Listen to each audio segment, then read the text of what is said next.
ਅਗਲੀ ਜੀ ਜਿਹੜੀ ਖਬਰ ਆ ਉਸ ਦੇ ਵੱਲ ਆਪਾਂ ਵੱਧ ਜਾਈਏ ਤਾਂ ਕੈਨੇਡਾ ਦੀ ਪੁਲਿਸ ਨੇ 3 ਗ੍ਰਿਫਤਾਰੀਆਂ ਪਾਉਣ ਤੋਂ ਬਾਅਦ ਦੇ ਵਿੱਚ ਭਾਈ ਨਿੱਜਰ ਹੁਣਾਂ ਦੀ ਜਿਹੜੀ ਉਹਨਾਂ ਨੇ ਅਸੈਸੀਨੇਸ਼ਨ ਕੀਤੀ ਸੀਗੀ ਜੂਨ 2023 ਦੇ ਵਿੱਚ, ਉਸ ਮਾਮਲੇ ਵਿੱਚ ਚੌਥੀ ਗ੍ਰਿਫਤਾਰੀ ਜਿਹੜੀ ਆ ਉਹ ਵੀ ਭਾਈ ਹੈਗੀ ਆ। ਸੋ ਭਾਈ ਹਰਦੀਪ ਸਿੰਘ ਨਿੱਜਰ ਜਿਹੜੇ ਆ ਉਹਨਾਂ ਦੇ ਕਤਲ ਦੇ ਮਾਮਲੇ ਦੇ ਵਿੱਚ ਬੀਤੇ ਦਿਨਾਂ 'ਚ ਜਿਹੜੀ ਆਈ ਹਿੱਟ ਟੀਮ ਆ ਉਹਨਾਂ ਨੇ 3 ਜਾਣਿਆਂ ਨੂੰ ਗ੍ਰਿਫਤਾਰ ਜਿਹੜਾ ਉਹ ਕੀਤਾ ਸੀ। ਤੇ ਅੱਜ ਇੱਕ ਹੋਰ 22 ਸਾਲਾ ਨਾਟ ਅੱਜ ਬੀਤੇ ਸ਼ਨੀਚਰਵਾਰ ਅਮਨਦੀਪ ਸਿੰਘ 22 ਸਾਲਾ ਉਸ ਨੂੰ ਵੀ ਫਸਟ ਡਿਗਰੀ ਮਰਡਰ ਤੇ ਕਨਸਪੀਰੇਸੀ ਟੂ ਕਮਿਟ ਮਰਡਰ ਦੀ ਜਿਹੜੀ ਆ ਉਹਨਾਂ ਚਾਰਜਸ ਦੇ ਵਿੱਚ ਗ੍ਰਿਫਤਾਰ ਕੀਤਾ ਆ। ਇਹ ਵੀ ਭਾਰਤੀ ਮੂਲ ਦਾ ਹੀ ਹੈਗਾ ਆ, ਭਾਰਤੀ ਨਾਗਰਿਕ ਹੀ ਆ ਜੋ ਇਸ ਟਾਈਮ ਬਰੈਂਪਟਨ, ਸਰੀ ਤੇ ਐਬਟਸਫੋਰਡ ਦੇ ਵਿੱਚ ਜਿਹੜਾ ਉਹ ਰਹਿ ਰਿਹਾ ਸੀਗਾ।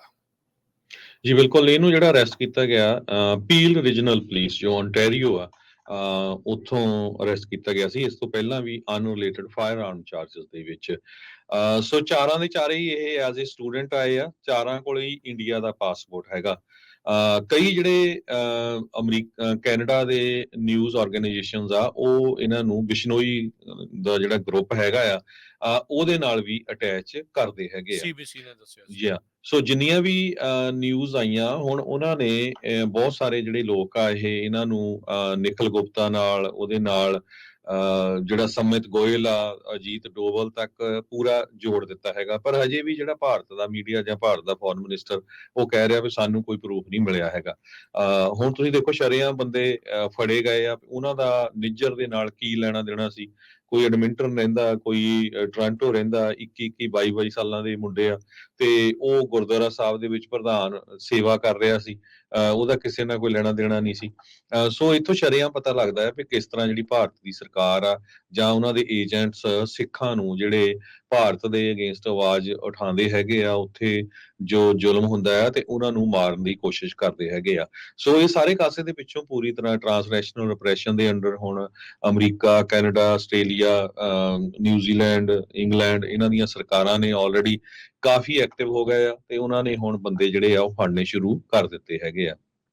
ਸੋ ਕੈਨੇਡਾ ਦੇ ਵਿੱਚ ਜਿਸ ਹਿਸਾਬ ਦੇ ਨਾਲ ਬਹੁਤ ਸਾਰੇ ਜਿਹੜੇ ਇੱਦਾਂ ਦੇ ਲੋਕ ਵੀ ਇਮੀਗ੍ਰੈਂਟ ਹੋਏ ਸਟੂਡੈਂਟ ਵੀਜ਼ੇ ਦੇ ਸੰਬੰਧ ਦੇ ਵਿੱਚ, ਉਹ ਤਾਂ ਬਹੁਤ ਸਾਰੇ ਲੋਕਾਂ ਦੇ ਵਿੱਚ ਗੁੱਸਾ ਵੀ ਆ, ਖਾਸ ਕਰਕੇ ਪੰਜਾਬੀਆਂ ਦੇ ਵਿੱਚ ਵੀ ਹੈਗਾ, ਕਿਉਂਕਿ ਥੋੜੇ ਜਿਹੇ ਬੰਦੇ ਆ ਜਿਹੜੇ ਉਹ ਫਿਰ ਪੂਰੀ ਦੀ ਪੂਰੀ ਜਿਹੜੀ ਕਮਿਊਨਿਟੀ ਆ ਉਹਨੂੰ ਬਦਨਾਮ ਕਰਦੇ ਆ। ਇਹ ਸਾਰੇ ਕਾਸੇ ਨੂੰ ਲੈ ਕੇ ਵੈਸਟ ਦੇ ਵਿੱਚ ਜਿੰਨੇ ਵੀ ਸਿੱਖ ਰਹਿੰਦੇ ਆ ਉਹਨਾਂ ਦੇ ਅੰਦਰ ਭਾਰਤ ਸਰਕਾਰ ਪ੍ਰਤੀ ਬਹੁਤ ਗੁੱਸਾ ਆ ਵੀ ਕਿਸ ਤਰ੍ਹਾਂ ਤੁਸੀਂ ਜਿਹੜੇ ਸਾਡੇ ਸੇਵਾਦਾਰ ਆ, ਸਾਡੇ ਸਿੱਖ ਭਰਾਵਾਂ ਨੂੰ ਮਾਰ ਰਹੇ ਹੋ। ਪਰ ਪਿਛਲੇ ਦਿਨਾਂ 'ਚ ਤੁਸੀਂ ਦੇਖਿਆ ਹੋਣਾ ਇੱਕ ਰਿਪੋਰਟ ਆਈ ਸੀ ਭਈ ਸੈਨ ਫਰਾਂਸਿਸਕੋ ਸਥਿਤ ਇੰਡੀਅਨ ਕੌਂਸਲੇਟ ਆਫਿਸ ਨੇ ਸਿਲਮਾ ਜਿਹੜਾ ਗੁਰਦੁਆਰਾ ਸਾਹਿਬ ਆ ਸਿਲਮੇ ਦੇ ਵਿੱਚ ਫ੍ਰਿਜ਼ਨੋ ਦੇ ਲਾਗੇ ਉੱਥੇ ਇੱਕ ਕੈਂਪ ਲਾਣਾ ਆ। ਉਸ ਜਿਹੜੀ ਨਿਊਜ਼ ਆਈ ਸੀ ਉਸ ਤੋਂ ਬਾਅਦ ਬਹੁਤ ਸਾਰੀਆਂ ਜਿਹੜੀਆਂ ਸਿੱਖ ਜਥੇਬੰਦੀਆਂ ਉਹ ਐਕਟਿਵ ਹੋਈਆਂ। ਅਮਰੀਕਨ ਸਿੱਖ ਗੁਰਦੁਆਰਾ ਪ੍ਰਬੰਧਕ ਕਮੇਟੀ ਉਹਨਾਂ ਨੇ 2 ਸਾਲ ਪਹਿਲਾਂ ਮਤਾ ਪਾਇਆ ਸੀ 98 ਦੇ ਕਰੀਬ ਗੁਰੂ ਘਰਾਂ ਨੇ ਵੀ ਭਾਰਤ ਦੇ ਕੌਂਸਲੇਟ ਦਾ ਕੋਈ ਵੀ ਜਿਹੜਾ ਆਫੀਸਰ ਆ ਉਹ ਗੁਰੂ ਘਰ ਦੇ ਵਿੱਚ ਆ ਸਕਦਾ ਆ, ਲੰਗਰ ਛਕ ਸਕਦਾ, ਸੇਵਾ ਕਰ ਸਕਦਾ as a individual, not as a ਸਰਕਾਰੀ ਆਫੀਸ਼ੀਅਲ, ਤੇ ਨਾ ਹੀ ਉਹਨਾਂ ਨੂੰ ਕਿਸੇ ਤਰ੍ਹਾਂ ਦਾ ਸਨਮਾਨ ਦਿੱਤਾ ਜਾ ਸਕਦਾ। ਇਸੇ ਤਰ੍ਹਾਂ ਜਿਹੜੀਆਂ ਈਸਟ ਕੋਸਟ ਦੀਆਂ ਜਥੇਬੰਦੀਆਂ ਹੈਗੀਆਂ ਜਿਨ੍ਹਾਂ 'ਚ ਭਾਈ ਹਿੰਮਤ ਸਿੰਘ ਹੋਣੀਆਂ, ਉਹਨੇ ਵੀ ਸਾਰਿਆਂ ਨੇ ਬਹੁਤ ਕੋਸ਼ਿਸ਼ ਕੀਤੀ। ਪਿਛਲੇ ਦਿਨਾਂ ਦੇ ਵਿੱਚ ਕਮੇਟੀ ਨਾਲ ਗੱਲਬਾਤ ਕੀਤੀ ਗਈ, ਲੋਕਲ ਸੰਗਤ ਨੇ, AGPC ਨੇ ਤੇ 2020 ਵਾਲੇ ਜਿਹੜੇ ਵੀਰ ਹੈਗੇ ਰੈਫਰੈਂਡਮ ਵਾਲੇ ਉਹਨਾਂ ਨੇ ਬਹੁਤ ਜ਼ਿਆਦਾ ਜਿਹੜਾ ਆ ਗੱਲਬਾਤ ਕਮੇਟੀ ਨੂੰ ਕਿਹਾ ਵੀ ਭਾਈ ਇਹ ਜਿਹੜਾ ਆ ਇਹ ਕੰਮ ਨਾ ਕਰੋ, ਜਿਹੜਾ ਉਹ ਕਹਿੰਦੇ ਅਸੀਂ ਵੀਜ਼ਾ ਦੇਣਾ ਆ ਵੀ ਤੁਸੀਂ ਹੋਰ ਕਿਤੇ ਜਗ੍ਹਾ ਰੱਖ ਲਓ। ਉਹ ਤੋਂ ਬਾਅਦ ਗੁਰਦੁਆਰਾ ਸਾਹਿਬ ਦੀ ਜਿਹੜੀ ਕਮੇਟੀ ਆ ਉਹਨਾਂ ਨੇ ਇਹ ਗੱਲਬਾਤ ਸੁਣੀ ਵੀ ਤੇ ਉਹ ਮੰਨ ਗਏ ਵੀ ਠੀਕ ਆ ਵੀ ਅਸੀਂ ਜਿਹੜਾ ਆ ਉਸ ਨੂੰ ਗੁਰਦੁਆਰਾ ਸਾਹਿਬ ਦੇ ਬਾਹਰ ਉਹਦੇ ਲਾਗੇ ਇੱਕ ਹੌਲੀਡੇ ਇਨ ਆ ਉੱਥੇ ਜਿਹੜਾ ਪ੍ਰੋਗਰਾਮ ਉਹ ਰੱਖ ਦਿੱਤਾ ਵੀ ਜੇ ਕਿਸੇ ਨੇ ਵੀਜ਼ਾ ਲੈਣਾ ਜਾਂ ਕੁਝ ਵੀ, ਕਿਉਂਕਿ ਲੈਣਾ ਸਾਰਿਆਂ ਨੇ ਹੀ ਆ ਜਿਨ੍ਹਾਂ ਨੇ ਇੰਡੀਆ ਜਾਣਾ ਹੈਗਾ, ਸਾਰਿਆਂ ਦੀਆਂ ਸਾਡੀਆਂ ਪ੍ਰਾਪਰਟੀਆਂ ਸਾਰਾ ਕੁਝ ਉੱਥੇ ਹੈਗਾ।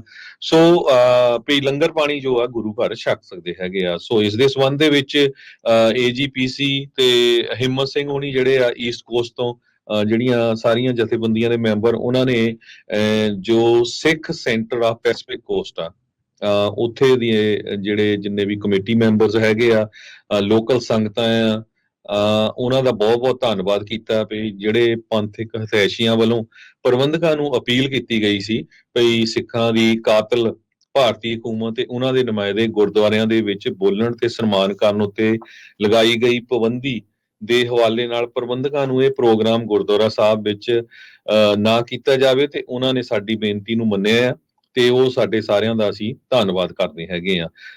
ਸੋ ਇਹਦੇ ਚ ਗੁੱਡ ਗੱਲ ਇਹ ਆ ਵੀ ਤੁਸੀਂ ਦੇਖੋ ਵੀ ਜੇ ਉੱਥੇ ਹੁੰਦਾ ਬਾਹਰੋਂ ਪ੍ਰੋਟੈਸਟ ਕਰਦੇ ਹਜ਼ਾਰਾਂ ਦੀ ਗਿਣਤੀ ਚ, ਸੋ ਬਦਨਾਮੀ ਫੇਰ ਸਿੱਖਾਂ ਦੀ ਹੋਣੀ ਆ, ਕਿਉਂਕਿ ਇਸ ਵੇਲੇ ਜਿਹੜਾ ਇੰਡੀਆ ਦਾ ਮੀਡੀਆ, ਇੰਡੀਆ ਦੀ ਸਰਕਾਰ ਬਸ ਲੱਭ ਰਹੀ ਕਿਤੇ ਨਾ ਕਿਤੇ ਸਿੱਖਾਂ ਦੀ ਕੋਈ ਨੈਗੇਟਿਵ ਗੱਲ ਲੱਭ ਜਾਏ ਤੇ ਉਸ ਨੂੰ ਪੂਰੀ ਤਰ੍ਹਾਂ ਜਿਹੜਾ ਪ੍ਰਚਾਰ ਕੀਤਾ ਜਾਵੇ। ਹੁਣ ਤੁਸੀਂ ਦੇਖਦੇ ਹੀ ਹੋਣੇ ਆ ਵੀ ਕਿਸ ਤਰ੍ਹਾਂ ਜਿਹੜਾ ਇੰਡੀਆ ਦਾ ਫੋਰਨ ਮਿਨਿਸਟਰ ਜੈ ਸ਼ੰਕਰ ਹੈਗਾ ਉਹ ਸਟੇਟਮੈਂਟਾਂ ਦੇ ਰਿਹਾ ਵੀ ਦੇਖੋ ਜੀ ਇਹ ਤਾਂ ਇਹਨਾਂ ਦੀ ਇਹ ਜਿਹੜੇ ਗੈਂਗਸਟਰ ਆ ਇਹਨਾਂ ਦੀ ਆਪਸੀ ਲੜਾਈ ਹੈਗੀ ਆ ਤੇ ਇੰਡੀਆ ਨੂੰ ਤਾਂ ਐਵੇਂ ਬਦਨਾਮ ਕੀਤਾ ਜਾ ਰਿਹਾ ਵੀ ਉਹ ਵੀ ਪੰਜਾਬੀ ਆ ਤੇ ਜਿਨ੍ਹਾਂ ਨੂੰ ਮਾਰਿਆ ਗਿਆ ਸੀ ਉਹ ਵੀ ਪੰਜਾਬੀ ਆ। ਤੁਸੀਂ ਇੱਥੋਂ ਅੰਦਾਜ਼ਾ ਲਾ ਸਕਦੇ ਆ ਵੀ ਕਿਸ ਤਰ੍ਹਾਂ ਉੱਥੇ ਦਾ ਮੀਡੀਆ ਵੀ ਫਿਰ ਇਦਾਂ ਦੀਆਂ ਜਿਹੜੀਆਂ ਨਿਊਜ਼ ਆ ਉਹਨਾਂ ਨੂੰ ਉੱਪਰ ਚੱਕਦਾ ਹੈਗਾ। ਸੋ ਇਹ ਸਾਰੇ ਕਾਸੇ ਦੇ ਵਿੱਚ ਇਹ ਸਾਰੀਆਂ ਜਿੰਨੀਆਂ ਵੀ ਸਿੱਖ ਜਥੇਬੰਦੀਆਂ ਆ, ਸਿੱਖ ਜਿਹੜੇ ਲੀਡਰ ਹੈਗੇ ਆ, ਉਹਨਾਂ ਨੇ ਧੰਨਵਾਦ ਕੀਤਾ ਹੈਗਾ ਸੰਗਤ ਦਾ ਵੀ ਹਾਂ ਗੁਰੂ ਘਰ ਦੇ ਵਿੱਚ ਜਿਹੜਾ ਇਹ ਪ੍ਰੋਗਰਾਮ ਨਹੀਂ ਹੋਇਆ, ਹਾਂ ਬਾਹਰ ਹੋ ਗਿਆ, ਉੱਥੇ ਕਿਸੇ ਨੂੰ ਕੋਈ ਪ੍ਰੋਬਲਮ ਨਹੀਂ ਹੈਗੀ।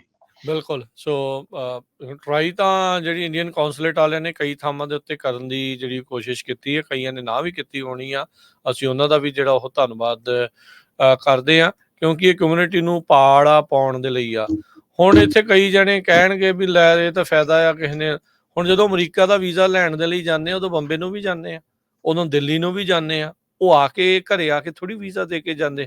ਜਿਹਨੂੰ ਜ਼ਰੂਰਤ ਆ ਉਹਨੇ ਵੀਜ਼ਾ ਲੈ ਹੀ ਲੈਣਾ, ਉਹਨੇ ਕੋਈ ਨਾ ਕੋਈ ਹੀਲਾ ਵਸੀਲਾ ਕਰ ਲੈਣਾ। ਜੇ ਅਮਰੀਕਾ ਪਹੁੰਚ ਗਏ ਤੇ ਅਮਰੀਕਾ ਤੋਂ ਵੀਜ਼ਾ ਨਾ ਲਿਆ ਜਾਊਗਾ ਉਹਨਾਂ ਕੋਲ, ਜਿਨ੍ਹਾਂ ਨੇ ਜਿਹੜਾ ਉਹ ਜਾਣਾ ਚਾਹੁੰਦੇ ਆ। ਹਾਂ, ਇਹ ਨੋਟੋਰੀਅਸ ਬਹੁਤ ਨੇ, ਜਾਣ-ਬੁੱਝ ਕੇ ਲੋਕਾਂ ਨੂੰ ਤੰਗ ਪਰੇਸ਼ਾਨ ਕਰਨ ਦੇ ਲਈ। ਇਹ ਜਾਣ ਕੇ ਕੜਿੱਕੀ ਜਿਹੜੀ ਉਹ ਫਸਾ ਕੇ ਰੱਖਦੇ ਆ, ਜਾਣ ਕੇ ਕੁੰਡੀ ਪਾ ਕੇ ਰੱਖਦੇ ਆ ਭਾਰਤ ਵਾਲੇ ਵੀ ਲੋਕਾਂ ਨੂੰ ਉਹਨਾਂ ਦੀਆਂ ਜਿਹੜੇ ਹਾੜੇ ਕੱਢਣੇ ਪੈਣ। ਹੋਰ ਉਸ ਦੇ ਵਿੱਚ ਕੋਈ ਇਸ ਦੇ ਵਿੱਚ ਕੋਈ ਚੱਕਰ ਨਹੀਂ ਹੈਗਾ। ਇਹੀ ਜਿਹੜੇ ਤਰੀਕੇ ਦੇ ਨਾਲ ਆ ਤੇ ਫਿਰ ਤੁਹਾਡੇ ਹੀ ਗੁਰੂ ਘਰਾਂ 'ਚ ਆ ਕੇ ਤੁਹਾਨੂੰ ਹੀ ਜਿਹੜਾ ਉਹ ਮਾਰ ਕੇ ਤੇ ਤੁਹਾਨੂੰ ਹੀ ਜਿਹੜਾ ਆ ਉਹ ਕਹਿ ਲਓ ਵੀ ਇਸ ਤਰੀਕੇ ਦੇ ਨਾਲ ਲੋਲੀਪੌਪ ਦੇਣ ਵਾਲੀ ਜਿਹੜੀ ਉਹ ਗੱਲ ਕਰਦੇ ਆ। ਸੋ ਸਿੱਖਾਂ ਨੂੰ ਬਹੁਤ ਜ਼ਿਆਦਾ ਇਸ ਦੇ ਵਿੱਚ ਸੁਹਿਰਤਾ ਦੇ ਨਾਲ ਕੰਮ ਕਰਦੇ ਹੋਏ ਇਹ ਸਾਰਾ ਉਪਰਾਲਾ ਵਧੀਆ ਰਿਹਾ ਇਸ ਵਾਰ ਵੀ ਬਚਾਅ ਹੋ ਗਿਆ, ਰਿਫਟ ਨਾ ਪਵੇ।